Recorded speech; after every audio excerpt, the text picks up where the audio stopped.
नै ओमफ्राय बियो मा खिन्थाफैद' थाब खिन्थाफैद' आयै बियो मामोनलाय खिन्थासाय बियो मागथाइगावनो मागथाइगावआ जाहैबाय क्लेरि कुइननि बिमानि जायगा जोनोम जायगा ओमफ्राय बियो मागथाइगाव प्लेसनो मालाय मागथाइगाव गामि ओमफ्राय सोर बिसोरो खिन्थासाय हेल' फ्रेन्ड्स वेलकाम बेक टु माय चेनेल ओमफ्राय नै लोगोफोर जोंहा दिनै बेसेबांबा गोबावनि उनावहायसो मोनसे ब्लग लानानै फैलायबाय नोंथांमोना मिथिखाबाय जानांगौ जोंनि दिनैनि ब्लगा मा टाइटेलखौ नायनानैहाय माने आंनि फिसाजोआ ड्रयिं आखिबाय थायो आरोखि ना ओमफ्राय आङो बेखौनो बिनि ड्रयिं आखिनायखौहाय देनां गाव देरबा नायनो थाथों होननानैहाय मेम'रि हिसाबै दोननो थाखाय ब्लग लादों आरो बेखौनो आङो नोंथांमोननो शेयार खालामनो सानदों नोंथांमोनाबो नायलांफाबानो जाबाय जोंजों लोगोसे ओमफ्राय माने बियो ड्रयिं क्लासबो लायाखै आरोखि ना गाव गोसो जानानै जों फोरोङाखैबो बेखौहाय ड्रयिं आखिनो आं दासिमबो बेखौ फोरोंफेराखै स्कुलाव हाबबाय ओमफ्राय ड्रयिंनि बारै आं बेखौ फोरोङाखै आरोखि ना दाबोनो गावनो हारसिं आखिबाय थायो ड्रयिं उन्दैनिफ्रायनो जेब्लानाखि बियो पेन्सिल हमजेननो रोङो होमब्लानिफ्रायनो ड्रयिं आखियो बियो एकदमबारे जाला गिदाजा मोनसे मोननै बायदिसिना रोखोमनि माबा माबि आखिबाय थायो उन्दैनिफ्रायनो ओमफ्राय दा एसे देरनानै दा साबसिन आखिनो रोंबाय हारसिङैनो आखियो आरोखि ना ओमफ्राय आखियो गावनो बिसियो गेलेयो गारो बेबायदि आरोखि ना आखियो बिसियो बिदिनो आखियो बिसियो बिदिनो बिसियै गेलेयो आरोखि ना बिरादनो बिसियो बियो ओमफ्राय बेखौनो आङो बेखौबो बिसिखागोन बियो होननानैहाय दा एसे आखिनो रोंसिनबायना आङो ओंखायनो मेम'रि हिसाबै थाथों देनां गाव देरबा नायथों होननानैहाय भिडिअ लानाय जादों आरोखि ना बेखौनो आङो नोंथांमोननो शेयार खालामनो सानदों नोंथांमोनाबो जोंजों लोगोसे नायलांफाबानो जाबाय ना मा होनो मामि होनहरद' हेल' होनदो हेल' गाइस आंनि ड्रयिं आखिनायखौ नायनो फैदो होनदो हेल' गाइस खुलुमबाय आंनि ड्रयिं खालामनायखौ नायनो फैदो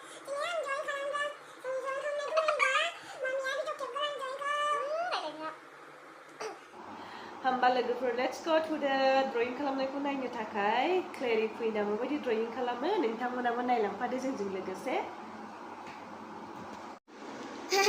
हेल' गाइस खुलुमबाय आं दिनैहाय ड्रयिं खालामदों आं ड्रयिं खालामनायखौ नायोबा ओइ बिदो वाव मा बियो मामि जिराफ जि मोजां नुखादोंहाय वाव बेबी जिराफाबो लान्जाय गैया लान्जाय गैया लान्जाय दङ ना ने मोजां नुखादों मामा एखे नुखादों बेबी जिराफा बिदि खाना औ बिदिनो खाना मामि एखेखा सेम जाखादोंहाय मामा बेबी जिराफा ओरैबोखा मोखाङा ना बिमानि बादि सेम जाखादों माबा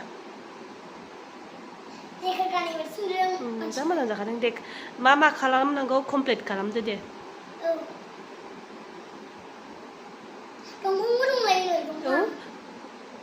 जिराफाना दंफांखौ जाखायोना बिनि लिफखौ जायो बियो बिलाइखौ जायो ना सानना नायसाय सानदुङानो मा बेसेबां नुदों बरियालै मामि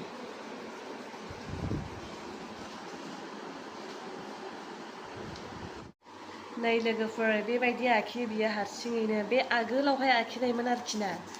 नै नायनो हागोन नोंथांमोना नैबे मोनसे फार्स्टआवहाय ओमफ्राय नै बेबायदि आखिलाबायबाय थायोमोन बियो आगोलाव साथाबो आखिलायलायो नै बेबायदि आखियो मा आखियो गावसो मिथिसिगौ आरोखि ना गाव खिन्थाजोबनो गोरों ओमफ्राय नै बेबायदि आखियो नै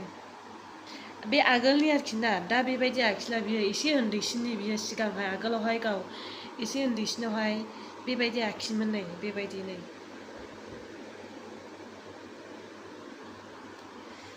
गाव एसे उन्दैसिननि बियो नै बेबायदि आखियो मा गावसो मिथिसिगौ आरो बेबायदि आखियोमोन आगोलनि बियो लोगोफोर दानि नङा र' आङो दानिखौ दिन्थिगासिनो दं नोंथांमोना नायलांफाबाय था होमबा भिडिअखौ स्किप खालामाजासे होमबानो नुलांगोन आरोखि ना नै बेबायदि बेबो सिगांनिखासो ना बिसिजोबो ओंखायनो मेरला दंमोन बिसिजोबो ओंखायनो थाया आरोखि ना बिनि आखिनायफ्राबो गैया नै बयबो बेबायदि आखिनाय नै कलमजोंनो डाइरेक्ट आखिखायो जेब्लानाखि पेन्सिल हमजेननो रोङो होमब्लानो आखिजेनबाय थादों बियो ओमफ्राय दा आखाइया एसे बायलांबायना ओमफ्राय एसे जासिनबाय नै लोगोफोर नै बेबायदिबो नै नायनो हागोन नै मा आखियो गावसो मिथिगौ आरोखि ना नै बेबायदि आखियो बियो ओमफ्राय दंबावो र' मेल्ला दंबावो नै बेबायदि नै बेबायदि आखियो बियो नै बेलाय मा जिराफ नाइस बेखौ दाखालिसो आखिदों बियो लोगोफोर नै आखिनाया एसे मोजांसिन जाबाय रावबो फोरोङाखै हारसिङैनो आखियो क्लासबो लायाखै आरोखि ना ड्रयिं आखिनायनि नै बेलाय माथो जि मोजां नुखादोंहाय मामि बेखौबो जि मोजां नुखादों दंबावोसो नै बाब्रे बा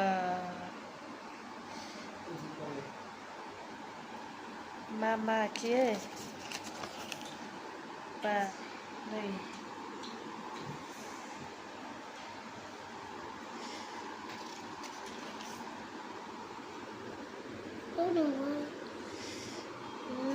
मा आखियोहाय गैला बे जोब्बाय बे आगोलनिमोन लोगोफोर एसे उन्दैसिननिमोन बियो ओमफ्राय दा आखिनायखौ खिन्थानोसै आं नै दा सम बियो माबायदि आखियो बे एसे आगोलनि उन्दैसिननिमोन बियो ओमफ्राय दानिया नै बेबो आखियो बियो नै दानिया नै बेबायदि आखियो बियो नै मा आखिखायो मेगनाबो गिदिर गिदिरखा मामिना नै बेबायदि आखियो आरोखि ना बियो दाना बेबायदि आखिसै नै बेयाव आरो जिराफ आखिबावबाय बियो जि मोजां नुखादों मामि रावबो फोरोङा लोगोफोर बेखौहाय हारसिं आखियो बियो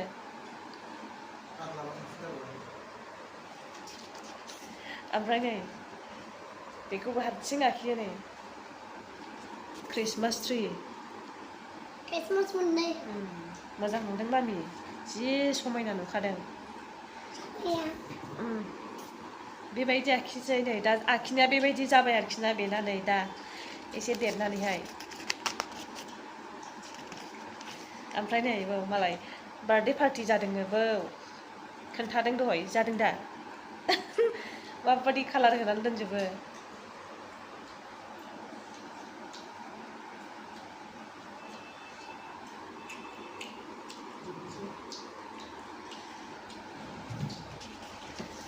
ओमफ्राय नै बावबो बेबायदि नै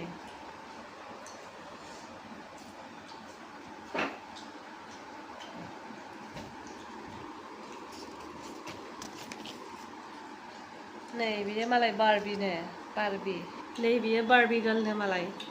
नै बारबि गार्ल है बे फांखाया डिस्टार्ब जागासिनो दङ बे बारबि गार्ल बेखौबो गाव हारसिं आखियो गासिबो गाव हारसिं आखिनाय गोजा जों रावबो फोरोंनाय गैया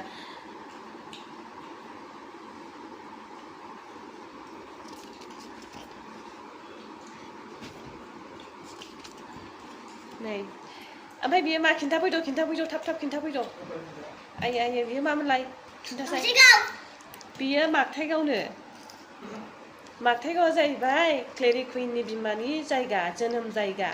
ओमफ्राय बियो मागथाइगाव प्लेसनो मालाय मागथाइगाव गामि ओमफ्राय सोर नै बिसोरो खिन्थासाय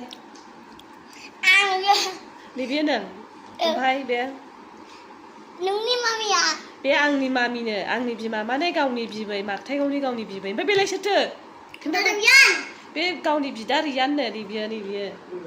ओमफ्राय नैबे सोर आं मिथिया नामखौ बेखौ नामखौ मिथिया बे आबौ